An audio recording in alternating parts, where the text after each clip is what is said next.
در سحن حولی یادگاری تاریخی قصر شاهان هلبوگ رهبریت ممنونگاه تاریخی هلبوگ باستانشناسان جوان از 9 دولت‌های عضو اتحاد دولت‌های مستقل را آن همین طرح با مهمان نوازی تاجیکانه استقبال گرفتند. باعث چنین یک توجه خاصه گردیدن شهر عصری میانگی هلبوگ این پیش از همه کوشش و دستاوردهای حکومت جمهوری تاجیکستان مشخصا پیشوای معظم ملت در سمت حفظ نگهداشت و ترغیب یادگاری‌های تاریخی و فرهنگی ملت به شمار می‌رود. باید قید نمود که طبق خلاصه ها و پیشنهادهای باستانشناسان اتحاد مشترک المنافع که جهت برای خط اساسی یونسکو وارد نمودن شهر عصری میانگی هلبوگ یکی از سمت‌های اساسی فعالیت وزارت فرهنگ جمهوری تاجیکستان به شمار می رود و خوشبختانه امروز این تلاش‌های پیوسته پیشوای معظم ملت محترم امام‌الدین رحمان راهبریت وزارت فرهنگ مشخصاً کارمندان ممنونگاه تاریخی فرهنگی هلبوگ ثمر به بار آورد و متخصصان ساحوی دولت‌های مشترک المنافع امروز بهر دیدن نمودن از این یادگاری نابغه خلق تاجیک قدم رنجه نمودند.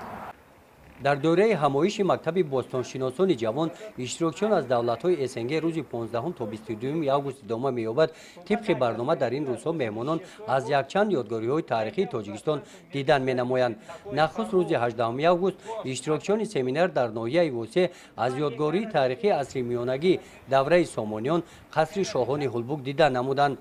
تحقیقات‌های باستانشناسی در این شهر عصری میانگی آخر سال‌های 40 عصر گذشته آغاز گردیده تا امروز ادامه دارد. مساحت شهر قدیمی هلبوگ 280 هکتار را تشکیل داده، آثار باقی مانده‌های آن 70 هکتار را تشکیل داده است. این حجره‌ها در قصر شاهان هلبوگ از دوره عصر میانه تا امروز باقی مانده است.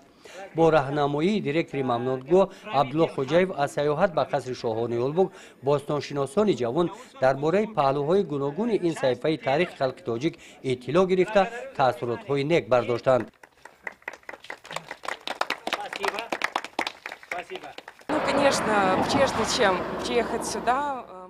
البته پیش از به این موضع آمدن ما با برنامه سفری آشنا گشتیم و با واسطه شبکه‌های اجتماعی دایر به این موضع معلومات پیدا کردیم، ولی با چشم خود دیدن چنین موضع این را با سخن گفتن امکان پذیر است. این عالی جناب است و وزارت فرهنگ شما بسیار کوشش به خرج می‌دهد که توجه سیاحان را به این کشور جلب سازد و چنین موضع‌ها را دیده کس در حقیقت می‌خواهد که به اینجا بار دیگر باز هم سفر کند.